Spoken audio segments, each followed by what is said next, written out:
Halo semuanya, khusus buat Anda, mahasiswa sistem informasi, coba deh pikirin ini. Kalian itu kan arsitek masa depan dunia kerja. Nah, makanya memahami gimana caranya manusia belajar dan beradaptasi di era digital itu bukan lagi sekedar teori. Ini udah jadi keahlian inti, skill fundamental. Yuk kita kupas tuntas topik super penting ini. Oke, kita mulai dengan satu pertanyaan penting. Di zaman yang serba AI dan penuh disrupsi kayak sekarang, kira-kira apa sih satu skill yang paling penting buat profesional manapun? Jawabannya bukan coding, bukan juga manajemen proyek, tapi sesuatu yang jauh lebih mendasar. Dan inilah jawabannya, kemampuan untuk terus belajar dan beradaptasi. Ini dia kunci buat bertahan di dunia kerja yang perubahannya cepat banget.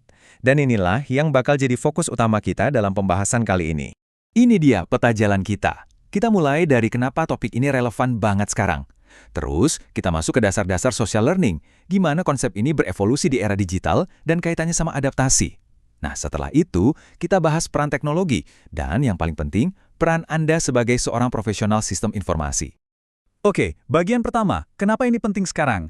Ini bukan cuma bahasan akademis ya, tapi ini adalah jawaban langsung dari tantangan-tantangan real yang lagi terjadi di dunia kerja modern. Jadi gini, intinya, dunia kerja itu berubahnya cepat banget. Para pekerja sekarang dihadapkan sama banyak hal, ketidakpastian ekonomi, gempuran AI, sampai burnout. Di situasi kayak gini, belajar secara informal dan kolaboratif itu bukan lagi pilihan, tapi udah jadi cara buat bertahan hidup biar skill kita tetap relevan. Buat perusahaan, ini jelas menguntungkan karena tim jadi lebih inovatif. Kesimpulannya, dunia kerja masa depan itu butuh banget orang-orang yang fleksibel dan tangguh. Nah, sekarang kita mundur sedikit buat pahami fondasinya. Bagian kedua, dasar-dasar pembelajaran sosial. Sebelum kita ngomongin teknologi canggih, kita harus ngerti dulu gimana sih cara manusia belajar secara alami. Teori pembelajaran sosial itu intinya simple. Kita belajar dengan cara mengamati, berinteraksi, dan meniru orang lain. Jadi bukan cuma duduk di kelas dengerin dosen, justru ini adalah cara belajar manusia yang paling natural. Nah, teorinya Bandura ini, wow, ini menarik banget. Intinya gini, belajar itu ternyata kegiatan sosial, bukan sesuatu yang kita lakukan sendirian. Kita belajar justru dengan ngeliatin apa yang terjadi sama orang lain. Dan ini kuncinya, self-efficacy. Apa itu? Keyakinan kalau gue bisa nih, itu ternyata nentuin banget. Contohnya, ada di sekitar kita setiap hari. Anak kecil yang niru kebiasaan orang tuanya, remaja yang ikut-ikutan tren fashion teman-temannya, atau coba deh lihat, karyawan baru yang ikutin cara kerja seniornya. Bahkan challenge yang viral di sosmed, yaitu dia. Itu bentuk modern dari teori ini. Oke, dari teori klasik tadi, sekarang kita tarik ke zaman sekarang. Bagian 3, evolusi di era digital. Gimana caranya teknologi mengubah total cara kita belajar sosial? Dari yang tadinya cuma bisa tatap muka, sekarang jadi bisa terhubung dalam jaringan global. Kita seringnya kan mikirin belajar itu yang formal, yang terstruktur. Padahal, ada sisi lain yang jauh lebih besar, pembelajaran informal. Yang spontan, yang sumbernya dari teman sejawat, dan terjadi terus-menerus tanpa henti. Dan ini faktanya, mayoritas proses belajar di tempat kerja itu ya informal. Nah, kira-kira beginilah wujud belajar informal di zaman sekarang. Kelihatannya mungkin agak berantakan ya, tapi ini dinamis, kolaboratif, intinya adalah saling berbagi pengetahuan antar rekan kerja, dan proses ini sekarang diakselerasi habis-habisan oleh berbagai perangkat digital. Jadi, apa sih ciri khas belajar sosial di era digital? Pertama, pertukaran ilmunya peer-to-peer. Kedua, kolaborasinya real-time. Ketiga, semuanya terjadi di atas platform, entah itu Slack, GitHub, atau bahkan LinkedIn. Keempat, konten yang kita dapat seringkali disodorin sama algoritma.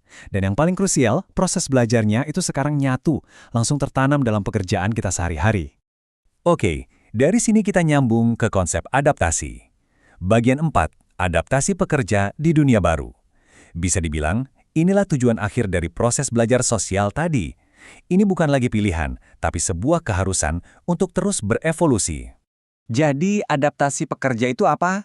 Gampangnya, itu kemampuan seseorang buat menyesuaikan skill, pola pikir, dan perilakunya untuk merespon semua perubahan yang ada, baik itu teknologi, organisasi, maupun lingkungan kerja. Jadi bukan cuma belajar hal baru ya, tapi juga soal mengubah cara kita berpikir dan bekerja. Bentuk adaptasi ini ada macam-macam. Ada adaptasi kognitif soal pengetahuan baru, perilaku soal tindakan baru, emosional soal gimana kita menghadapi ketidakpastian, dan pastinya adaptasi teknologi soal pakai tools baru. Terus, apa pendorong utamanya? Ya, nggak lain nggak bukan. transformasi digital dan AI, tren kerja remote atau hybrid, dan restrukturisasi organisasi yang sepertinya nggak ada habisnya. Sekarang saatnya kita sambungin dua benang merah tadi. Bagian kelima, teknologi sebagai pendorong adaptasi. Disinilah peran kalian sebagai mahasiswa SI jadi sangat sentral. Kita akan lihat gimana teknologi jadi mesin penggerak antara belajar sosial dan adaptasi yang efektif. Teknologi digital itu punya 5 peran kunci di sini. Pertama, dia bikin pembelajaran jadi lebih personal. Kedua, bantu nutupin kesenjangan skill. Ketiga, mempermudah perencanaan tenaga kerja. Keempat, bisa mengotomatisasi tugas-tugas rutin. Dan yang terpenting, dia bantu membangun budaya belajar yang berkelanjutan. Nah, ini dia slide kuncinya. Di sini semuanya nyambung jadi satu. Social learning itu adalah mekanismenya.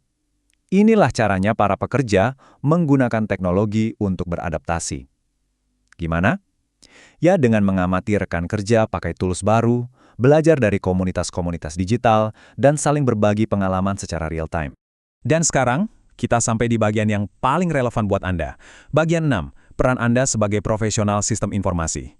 Ini bukan lagi teori, ini adalah panggilan untuk bertindak, untuk memikirkan peran Anda di karir masa depan. Tapi sebelum itu, kita harus sadar risikonya. Belajar sosial digital kalau nggak dikelola dengan baik itu bisa bahaya loh. Misinformasi bisa menyebar secepat kilat. Bisa muncul echo chamber, di mana ide yang itu-itu aja yang dipercaya, akhirnya inovasi jadi mandek. Dan yang paling bahaya, pengetahuan berkualitas rendah yang bikin orang jadi super pede padahal nggak kompeten. Ini semua adalah risiko yang harus kalian mitigasi. Pertanyaan ini jadi penentunya. Siapa yang membangun dan memungkinkan semua ini terjadi?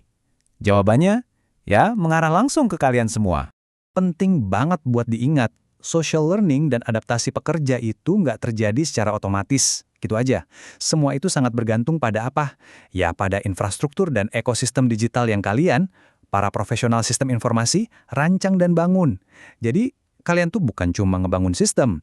Kalian itu secara harfiah sedang membentuk cara orang belajar dan bekerja di masa depan.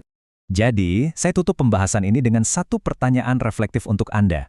Sistem seperti apa yang akan Anda bangun untuk menciptakan tenaga kerja masa depan yang adaptif dan terus belajar?